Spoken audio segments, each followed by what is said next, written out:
Want to know what's weird? The Guardians of the Galaxy, a group of characters whom no one knew or cared about in the comics, is far more recognizable and loved than the JSA.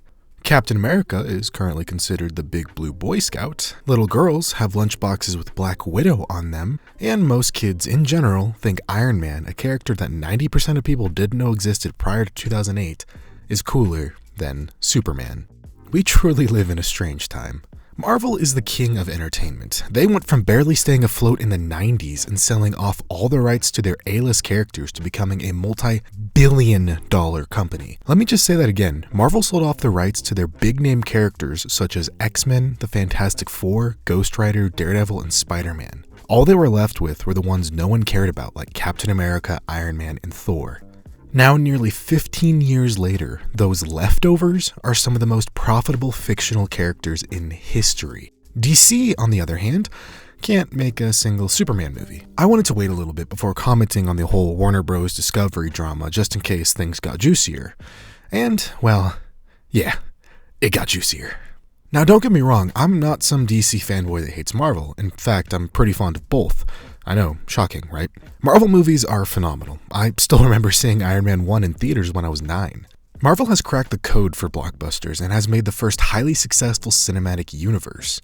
The development of all the characters, the humor interlaced within each movie, the massive sprawling and epic stories, everything just works. DC, on the other hand, not so much. DC movies are totally hit or miss for me. More miss more often than not. After that recent Comic-Con appearance, it's just painful being a DC fan right now. In all aspects too. Movies, shows, comics, games, everything. And what's crazy is for the longest time, DC was absolutely killing it in the comics, games, and shows department. They were wiping the floor with Marvel in Arkham games and the Arrowverse and the initial run of Rebirth. But now, the Arrowverse is all but collapsed and a shell of its former self. I don't even know what the hell is going on in the comics, and well, we have this. Here, he uses Mystical Leap to move across the rooftop. Mystical Leap. In a twisted turn of fate, Marvel is now absolutely wiping their ass with DC. Their shows are all high quality and pretty great.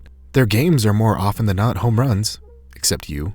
And yeah, their comics are still lacking, but everything else is fantastic. I mean, look at Marvel's upcoming movie slate. And now look at DC's. I think one aspect of DC's issue boils down to the fact that they have an identity issue. In recent years, it seems as if WarnerBros and DC can't figure out what they want to be. We saw the start of the DCEU with the now abandoned Snyderverse, where we had a very dark and almost mythic interpretation of DC characters. But after the release of the horrendous movie that was Justice League, it completely changed the tone of all DC movies going forward. What was once a dark and gritty universe was suddenly changed to, well, a shitty Marvel clone. It's as if WB wanted to capture that Marvel pizzazz and rush out their cinematic universe without taking the time to really build trust with their audience and establish the characters. They lack the patience required to build a multi-billion-dollar franchise and just expect all their movies to be hits when they slap a DC label on it. To top it all off, they don't really have one cohesive vision. Well, they did, but they changed their mind midway through when they axed Zack Snyder. Now they really don't have anyone. There's no Papa Feige seeing their vision through. No direction. They're just throwing things at a wall and seeing what sticks. It's almost as if they saw what Disney did for the Star Wars sequels and thought, hey, that's a good idea. The DC cinematic landscape now is just a hodgepodge of tonal issues, connectivity issues, actor issues, more actor issues, even more Okay, look, there's a lot of actor issues at DC right now. And what we're left with is just a mass of confusing, messy movies with only a few good ones here and there.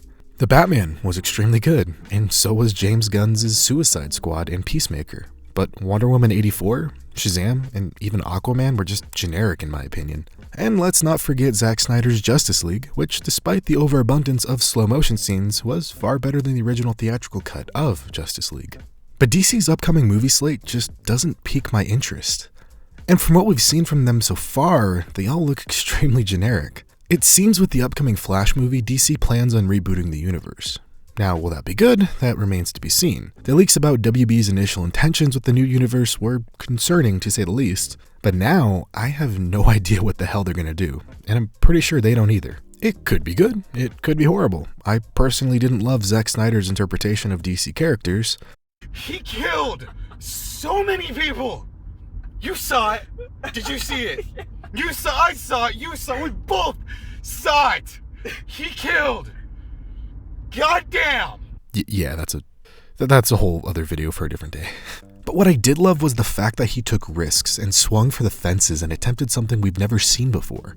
This current lineup of DC movies feels so bland and generic, which is crazy when you look at how many amazing stories they can pull from. Just from looking at my shelf, I'm going to rattle off some ideas.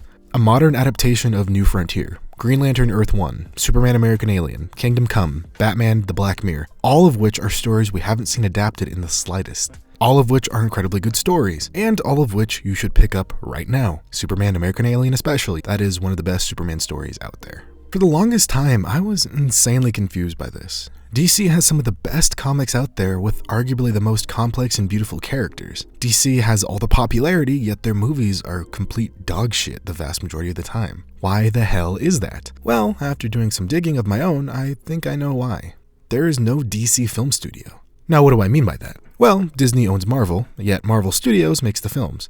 Marvel Studios oversees the creative direction for all Marvel properties. Anything Marvel goes through Marvel Studios. Anything DC goes through WarnerBros. On one hand, you have a studio whose sole purpose is to make kick-ass superhero films based on Marvel characters. On the other, you have an entire studio of executives who have their hands in multiple cookie jars, telling each series how to make their movies. And this, ladies and gentlemen, is the crux of DC's failure. To Warner Bros., DC is nothing more than another franchise that their top executives manage financially and creatively, whereas Disney is merely the financial benefactor to Marvel. They are not the ones who handle the creative aspects. Because of this, DC movies are literally 50-50 if they'll be good or not, because a boardroom of executives who have no passion for DC are the ones making the creative decisions. It's honestly really sad to think that's how they've been managing this titanic franchise for decades. But, I think there's actually a light at the end of this long, long tunnel. After the Warner Bros. Discovery merger was complete, the new head of the company, David Zaslav, told Variety that he wants to overhaul their DC content and actually form a genuine DC studio. He wants the studio to have a Kevin Feige-like figurehead to oversee film and TV in a similar fashion to Marvel Studios. That is actually incredibly good news, and things make a lot more sense now as to why they're canceling everything. It's a clean slate. They make a new studio, put someone in charge to oversee it all, and plan everything out, and start anew. In fact, here are the exact words Mr. Zaslav said. DC is one of the top of the list for us. You look at Batman, Superman, Wonder Woman, Aquaman. These are brands that are known everywhere in the world, and the ability to drive those all over the world with great story is a big opportunity for us. We have done a reset. We've restructured the business where we're going to focus, where there will be a team with a 10-year plan focusing just on DC. It's very similar to the structure that Alan Horn and Bob Iger put together very effectively with Kevin Feige at Disney. We think that we could build a long-term, much stronger, sustainable growth business out of DC. And as part of that, we're going to focus on quality. We're not going to release any film before it's ready. We're not going to release a film to make a quarter. We're not going to release a film the focus is going to be how do we make each of these films in general as good as possible. But DC is something that we think we could make better, and we're focused on it now. All that sounds really good. Like really, really good. They have a 10-year plan and want to focus on DC's biggest characters and prioritize quality over quantity. Now, is this just talk? That remains to be seen. People in that kind of position tend to tell others exactly what they want to hear. So, only time will tell if we will see if their money is where their mouth is. So, fret not, DC fan, for I do believe that there are good things to come. Through the ashes of the old shitty DC movies, a new, potentially, and hopefully good DC cinematic universe will finally rise. Hopefully.